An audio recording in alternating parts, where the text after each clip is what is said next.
Good morning, everybody. Magandang umaga po sa ating lahat. We are now on lesson 7, factoring. Last lesson that we had was lesson 6. That was algebra word expressions. So here in lesson 7, factoring, you'll learn how to factor numbers, single and multivariable algebraic expressions, and factoring trinomials, or we call polynomials. You would find ways, the easy ways, how to factor all of these kind of sorts of algebraic expressions and polynomial expressions. Before we go ahead in our lesson, I would like to reintroduce the purpose of my channel.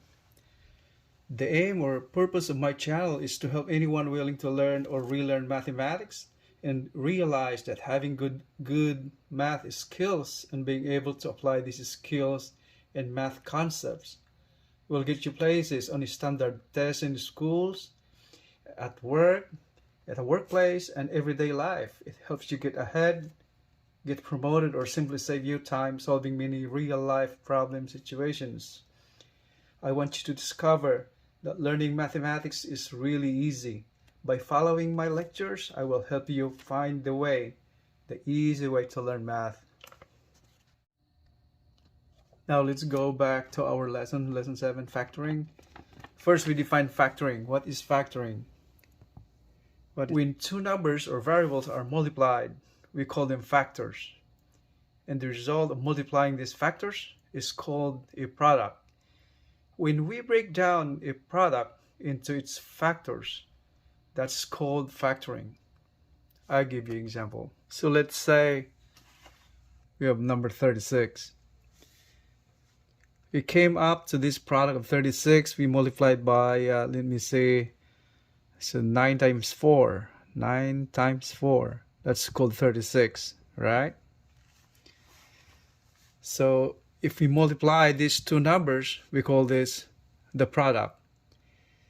And when we break down this product, that means we break down to those to the numbers that we multiplied to arrive to 36. We call that factoring. So like we go back down. So from multiplying those two numbers, we arrive 36. If we break it down, that means we find those numbers that we multiplied together to make this 36 a product. So by doing that is so 4 and 9, because 4 and 9, that makes 36. So in factoring, looking at the factors of this comes out to 4 and 9, but then 4 is still can be factored further into prime factors. We call 2 and 2. So now factors, prime factorization of 36 is 2, 2, and 9. That's what we call factoring, breaking down this the product. Let's say we have another example over here. Let's say, so x squared times x. What's the product? The product will be x to the cube. If we break that down, that means we will be looking for the factors of that. What are the factors of x cubed? Found this by multiplying x squared and x, so that the factors come out to x squared and x. But then x has the power of 2. That means this can be factored out again, so that comes out to x and x. So the factors of x cubed breaking down are x, x, and x. So x cubed becomes, the factors are x times x times x. Like 36, we came up over here. Each factors are actually, since we go back to 36, 9 is still factorable, by the way. So that means 3 by 3 makes it 9, right? So 2 times 2 is 4, since 3. Once we arrive at these numbers, these are prime numbers already. What does it mean by prime numbers? Prime numbers are the numbers that cannot be factored out anymore. That's the lowest number that you can have as a factor of this number. So the factors of the 36 comes out to 2, how many 2's? 2, 3, and 3. You go back to 36, the product, if you multiply all these factors, like 2 times 2 is 4, times 3, 12, times 3, 36. That's how factoring works. Now we introduce prime numbers. What are prime numbers? Prime numbers are numbers that can be factored where its factors come out just 2, just the number itself, and 1. Like for example, 2 is a prime number, 3 is a prime number, 5 is a prime number, 7 is a prime number, 13 is a prime number. Why it's called prime number? It is because these prime numbers have just 2 factors, the number itself and 1.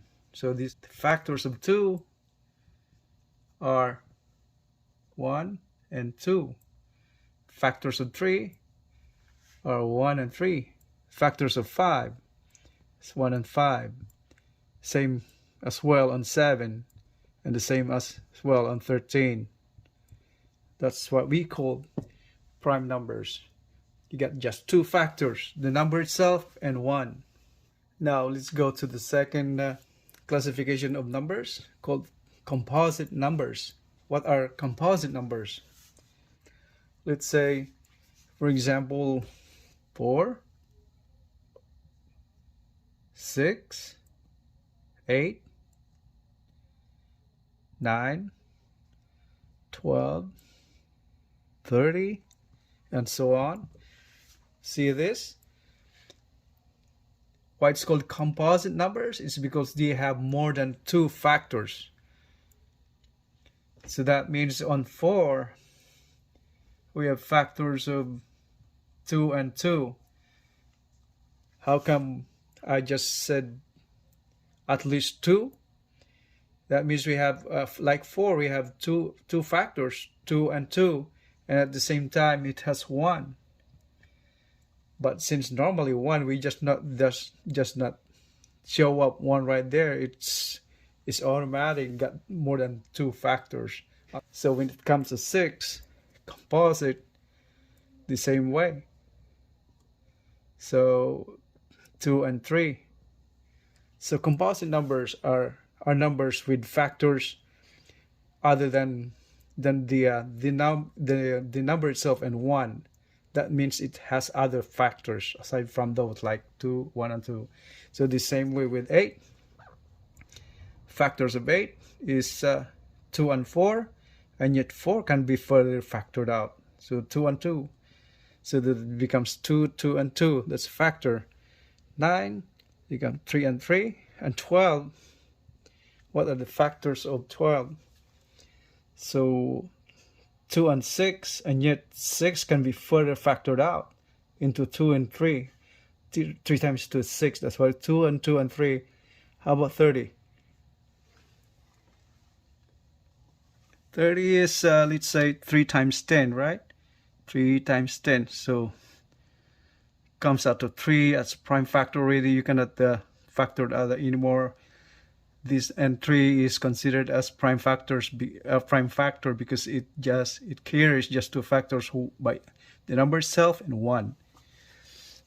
And yet 10 is considered composite number because can be factored out again into 2 and 5 because 2 times 5 is 10. So the factors of 30 becomes 3, 2, and 5. So those are the factors. Now it comes to a third factoring that we cover in this lesson is factoring variables. And these variables are indicated by x or y, x variable or y variable. And when it comes to factoring, let's say x cubed like earlier, or x to the 4th. Factor this x to the 4th will become, it's the same as x 4 times. That means x times x times x times x, and so x to the fourth power. So that's x, x, x, x, so 4x's. Right, that's how to factor. Like the same thing on if we factor, see, y cubed is the same thing as y times y times y. That's how we factor variables. Now let's go to factoring a single term. Right on the board right here, factoring a single term. What does it mean by that? When it comes to algebraic expressions, single term, we're talking about the single expression. Let's say like we have like 2x squared plus 3x minus, let's say 2. We're talking about single term. This algebraic expression, you got 3 terms right there. We're talking a single term. That means this one or this one or this one right here. But since we're in algebra, we're factoring a single term. We're referring to any of this one or this. Okay, so let's say, we have single term, let's say 6x cubed. So we're looking for a factor of 6x cubed. So we have to break down the coefficient, and we have to break down the variable. So the factor of this is, factors are, what are the factors of 6? The coefficient 2 and 3, right?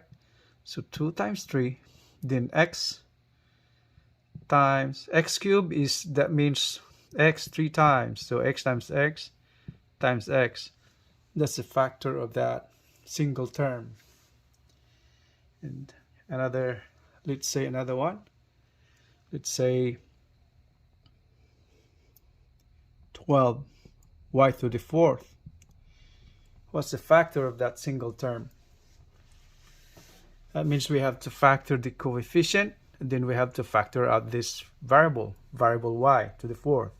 So 12, what's the factor of 12? Like earlier, 12 is 2 by 2 by 3, right? So 2 times 2 times 3. It's because if you multiply all of these, we will come to a product of 12. 2 times 2, 4, times 3 is 12. And then we factor out y to the fourth. So that's multiplied by y to the fourth power, we call that one. So y times y times y times y. So that's how we factor that out. Let's say we have another example, like let's say 6 x squared y squared. If we factor that out, what are the factors? First, we look at the coefficient. Factor the coefficient. 2 and 3, right? 2 times 3 is 6. So 2 and 3, then factor of x is squared. So x times x, and then factor of y. So y squared is y times y. Right? Now let's go to factoring polynomials. Okay, factoring polynomials. But what does it mean by polynomials again? If we go to our lessons, earlier lessons, we touched about polynomials and that. But this time I would like to explain it again. Polynomial is from the prefix poly, means 2 or more. That means it can be 3 terms, or it can be 4 terms, or 5 terms. But it's called polynomials. Binomial is called polynomial. Trinomial is called polynomial. So let's say, like the one on top earlier, polynomial, like, say 2x squared plus 3x minus 2, that's polynomial. So you got 3 terms. So more than 2 terms, we called polynomials. 3-term algebraic expressions called polynomial. 2-term algebraic expression like that, 2x squared plus 3x is still a polynomial. That means two terms binomial. Okay, and one term like that one, 2x squared, is called a monomial. You got two terms, binomial, and binomial is already considered polynomial. Before we proceed in factoring polynomials, one vital knowledge that we have to know here in factoring polynomial is the knowledge of getting greatest common factor of a number or the greatest common factor of a variable. Since this is very vital in factoring the coefficients of a variable, the algebra expression, we need to know that how to get that greatest common factor. And let's say these two numbers, for two numbers, numbers 6 and 4, let's say assuming these are coefficients. Like this one, the 6 right here, is the coefficient of this term, of this variable, x squared and y squared. For example, we have this coefficient right here, 6. The other term, you got coefficient of 4. Finding the greatest common factor, so we just have to find the greatest common factor. What does it mean by greatest common factor? And assuming these two numbers comparing together, find the greatest common factor is we have to factor that out. What are the factors of 6? 2 and 3. How about factors of 4? 2 and 2. So find the common factor. We're talking about, that means these two right here. Alright, so the greatest common factor, GCF, for both is 2. That's the common factor. Now let's say two numbers again over here. So 15 and 45, find the greatest common factor. 15 and 45, what are the factors of 15? That's 3 and 5, right? How about 45? So that is 5, 9, right? 9 times 5 is 45. 5 and 9, and yet 9 can be still factored out. So 3 by 3. So the factors of 45 is 5, 3, and 3. So finding the greatest common factor for both, what are the greatest common factors? If you notice 15, you got 3 and 5 right there. 45, you got 3 and 5. So that means the greatest common factor for both is 3 and 5. What's that 3 and 5? So 3 and 5, that is 15, call that 15. So that's the greatest common factor for both. How about finding the greatest common factor for two numbers again, 32 and 4? What are the factors of 32? 32 is think of a number multiplied by another number makes it 32. What's that? So that is 8 times 4 is 32, right? So let's say over here on the side, 32 is 4 times 8, 32. Right? And yet 4 can be factored as 2 and 2, and 8 can be factored as 2 and 4. And yet 4 can be factored out as 2 and 2 again. So what are the factors of 32? 2, 2, 2, 3, 4. 1, 2, 3, 4, 5 2s. So 1, 2, 3, 4, 5. 1, 2, 3, 4, 5. Right? How about the factor of 2? I mean factor of 4. Yes, 2 times 2, right? If looking for finding the greatest common factor, take a look at this. What's common? 2 and 2. So that means the greatest common factor is 2 and 2. 2 times 2, that is equal to 4. That's the greatest common factor between these 32 and 4. So that's the end of lesson 7 part 1. We'll be continuing in lesson 7 part 2. We'll be doing more methods in factoring polynomials to get learning and in factoring easier on part 2. So I suggest you subscribe and hit the button below. and hit like it and share it, so you got a lot more people or all the kids who are willing to learn, they can have it too. Spread the good thing to them. And I hope you guys have a great day. Thank you very much. Maraming salamat po.